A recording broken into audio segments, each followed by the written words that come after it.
Hey guys, welcome to another video in our coaching series. Today we're going to be working on your recovery. I'll be running through with you guys a variety of stretches and mobility routines to help your range of movement, aid that recovery so you can train to your optimal performance.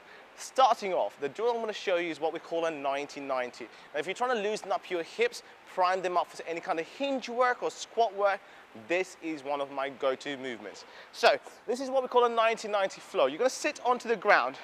Make sure your feet are outside your hips, your toes are pulled up towards your knees.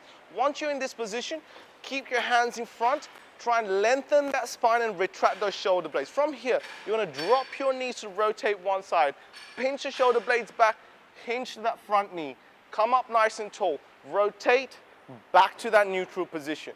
Fold to the opposite side, pinching the shoulder blades, hinging down, control, rotate, back to neutral. With this, as you transition onto either side, guys, you want to spend about 2 to 3 minutes. There's no restricted amount of reps. Work with your time. You'll feel as you go through each minute, your hips will start to get looser. Each movement will start to feel more efficient. All right, so like I said, rotating on each side. Remember the cue points that I'll just run through with you guys. Make sure you hinge evenly, stabilize your core, and have your balance on point, and get those hips primed up. Right guys, a lot of you out there who might be doing any kind of sedentary work, sitting at a desk when you do your 9-to-5 jobs, this is a very, very important stretch for you. Because remember, when we're sitting in a seated position like so, there's two areas that we're actually limiting our range of movement, which is our hamstrings as our hip flexors, because our hamstring is in a shortened position here, and so is our hip flexor. So to tackle the detrimental effects that seating for a long period of time can cause to our hips, the couch stretch is a go-to drill. I'm not talking just about before you do any workout or after a workout. It should be a daily thing to fight every negative impact that life has when we're sitting down for long periods of time or sitting on the couch watching TV like we normally do. So for a couch stretch, all you're going to need is a wall or something behind you that you can place a single leg at. I'm going to show you how to get into that position. So you're going to go down into both knees first. I'm going to show you how to start with your right hip first of all. Place your knee close to the wall or the pillar. Now, this requires a lot of range as I'm so close to the wall. Now, if this is going to be too tight, all you have to do is just slide the knees slightly forwards and find the range that you can actually control. So I'll show you the full range movement. From here, come to a nice tall position. Once you're in this position, your focus is to stabilize this hip. So you're going to squeeze the glute, which is going to activate that hip a little further. From here, if my right leg's the one behind, I'm going to lengthen my right arm from here. And you're going to hold that position to start off. You can slightly flex to your left. You can rotate to your left, right? And you can even load forwards, right? So these are the three things I want to think about. So one is extended, flexion laterally, rotation, as well as loading forwards. So those are the three you want to focus on. Take your time when doing each of those. Spend at least about 1.5 minutes to 2 minutes on each side. Like I said, if it's too challenging, just bring the knees slightly forward so you take some of that stress and the stretch away from that hip flexor. Make sure you're actively squeezing the glutes, and you're going to complete both the stretch on both left and right side.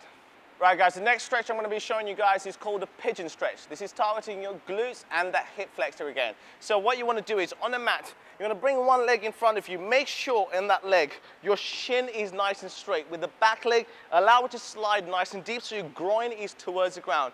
Try and extend that chest up to feel the stretch on that hip flexor here to hold this position. So that's more focused on that hip. When you want to transition further into the glute, hinge low, lengthen your arms, bring your chest nice and close to the ground. Just like so. And again, with this stretch, it's always time focused. Spend at least about 45 seconds to a minute plus on this stretch. Work on both sides. Again, this will help you loosen up your glutes, working more on the internal rotation of that hip. Right guys, so for the next stretch, I've just shown you the pigeon stretch on the ground so you can really open those hips, work on the internal rotation and get those glutes stretched out. Once you've kind of opened your hips and glutes using that pigeon stretch, I want to show you how to do a dynamic elevated pigeon. So think about the stance you was on the actual mat. What you want to do is a similar stance with that front leg in an elevated position. So you're going to be pushing through that front knee and your back foot. So the back leg drive is going to activate the hip on the rear leg. and the front leg, as I'm pushing through this knee, is firing up my glute. So keeping that chest tall, hands on your sides, you're gonna work on that range, hinge down all the way, full extension. As you can see, my legs on that internal rotation. This is gonna be really challenging for some of you who have really tight hips and lack of range on your glutes. So make sure that you work on that pigeon stretch, working on the internal rotation prior to you coming onto this. If this is too challenging for you, to regress it, remember, if you're struggling to get that external rotation on that hip, all you need to do is put a bit of support under that knee. So a little block will just elevate the hip, giving you the range that you currently have to work with. So again on that, spend a minimum of 45 seconds to a minute transitioning through in that dynamic position, pushing through the front knee and the rear foot. Right guys, so the next drill I'm bringing to you is called shoulder CARs. The CAR stands for controlled articulated rotations. So the idea of a shoulder CAR is to put your shoulder through its full range of movement while under a stretch and whilst also stabilizing your core and your opposite shoulder. So what you're gonna first do is you're gonna get into a half knee position. So I'll show you the near side shoulder so you guys can see it clearly. So if I'm rotating through my near side shoulder, first thing you want is to stabilize my opposite side. So on the side I've got my knee down on, I'm going to squeeze the glute to lock that hip in that extended position. With the opposite arm, to create some tension, I want a stick or something that I can hold on to that's going to be in the same line as my shoulder. Once it's there, I'm going to drive this stick to the ground. When you do so, you'll feel the tension through your rear delt, your lats, and everything down that oblique stabilizer. So right now, my left side is real stable, making sure that I don't turn or rotate around too much.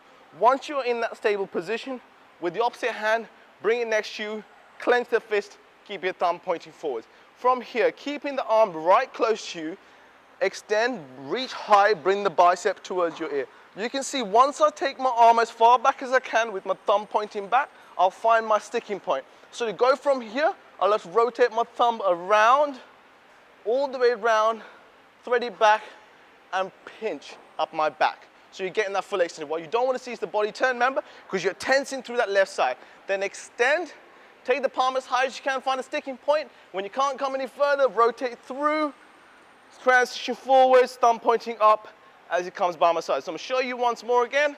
Thumb going up, pointing back, sticking point, rotate the thumb out, back in, feel the squeeze on your shoulder blade, bend, extend, sticking point, transition through, forwards, and in line with those hips. And again, with this movement, you can do this in reps. So you can start to work about 5 to 10 reps on each side, do a couple of rounds on that, and I guarantee you the resilience and the capacity on your shoulder will increase so much more, especially when you're doing any kind of overhead movements or any kind of single arm loaded movements. You'll feel how much stronger your shoulder feels. Guys, with all of these stretches, remember, it's all about consistency. Just doing it once a week isn't going to progress you. Most of this recovery work, the more you apply it, the more gains you'll see on your recovery side. Right guys, for the next movement, we're going to be going to some hip CARs. So we just did some shoulder CARs. On the hip CARs, it's all about hip controlled articulated rotations. To start this position, you're going to go into a nice 4-point position with your hands directly under your shoulders and your knees stacked under your hips. Make sure you retract your shoulder blades and you brace that core, because what I don't want to see with your back is it hyperextending or hyperflexing at the top. Find that neutral position and build tension through into that core. Then with the leg that we're working with, you're going to extend that heel up towards the ceiling so you feel the extension on the hip as well as the activation in the glute. Keep the core stable so you're not arching the back, you're bracing through here. Rotate, abduct, down to ground. Follow the same movement back around. Rotate through, heel up and down. Let me show you again. Heel, rotate, abduct, down, away, rotate, down. So through this movement, just like the shoulder CARs, work from 5 to 10 reps on each side and about a couple of sets as well. With this again, you use this as a primer, especially when you're doing a squat or a hinge movement, if you're trying to get those hips feeling nice and loose so you can start to work on that squat depth. Now remember, you want to do 5 to 10 on each side, 2 sets minimum. Cool? Right guys, so next we have the crab reach. Now that we kind of mobilized our shoulders, got our hips in the kind of range of movement, now we can really test our body with some new kind of movements that add into your routine. So the next drill is a crab reach, which works on a hip extension, your hip range, your shoulder mobility, and that thoracic extension. So for the crab reach, your feet are going to be nice and flat on the ground. One hand down, the opposite hand is caressed with your elbows towards your groin and the opposite hand pointing towards your ear. So starting off, your bums off the ground, pinching that shoulder blade. From here, you're going to extend up, go into your tiptoes, squeeze the glutes, hinge back down. Extend, hinge back down. Extend, squeeze those glutes, and hinge back down. So with this, again, you can work from 5 to 10 reps on each side for a couple of sets. Take plenty of rest in between because it's a new movement and it requires a lot of stability through your shoulders. If you need to drop the reps, feel free to. If you need to take a break in between each set, please feel free to do so. Right guys, the next drill is to help you build on some strength through your anterior tibialis as well as improve that dorsiflexion. So a lot of people that struggle to load up into a squat because of ankle range, this is a great drill to add into your routine. So for a dorsiflexion, standing dorsiflexion, you're standing up nice and tall, right? And you want to slightly lean back a little bit more, lean slightly forwards with your body, and you're working on lifting those toes up towards those heels, towards those knees. Like so. Your main intention is running right through that tibialis anterior. Work on that flexion, full range, squeeze at the top end, and this is going to make a big difference, especially when you're trying to load that knee over the toe to work on really getting a deep squat. These are going to be a great tool to help you out. And again, with these, you can work on reps, so you can work on reps of like 15 to 20, or you can work in minutes. So you can do like 30 seconds on, or even a minute on, and hit a couple of sets of that as well.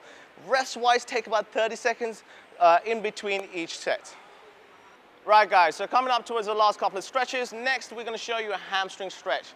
This is a nice little stretch to do. It's also a challenging one for most of you because it will show you any kind of tightness and weakness on your lower back as well. So what you want to do, you want to isolate one side on its own first. So you're going to extend one leg, keep the other leg folded. Now if you've got range of movement, great. If you haven't, if you're tight, grip your ankle and grip the back of your knee to pull yourself in. Compress the knee down and pull the toes up.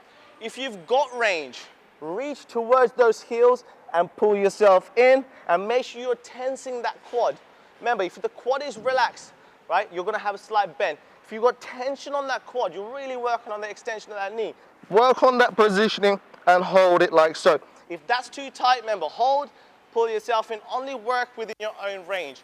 Time-wise, you can hold this stretch for about 45 seconds to a minute on each side before you move on. And for the final stretch, once you finish those hammies, we're going to transition over to your quads. I'm going to tell you a couple of regressions as well as the progression. Make sure your heel's on the outside, you're sitting down low, you feel a nice stretch on these quads. If this is comfortable, and this is easy also, you'll feel it a hell of a lot on your ankles, especially if you're quite tight on those. You can go down to your elbows. If this is comfortable, you can lie all the way flat onto your back, keep that core nice and flat, pushing the knees down, keeping a nice neutral position.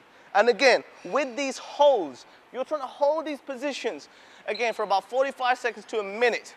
But you can progress these to 2-3 minutes as you start to improve your range of movement.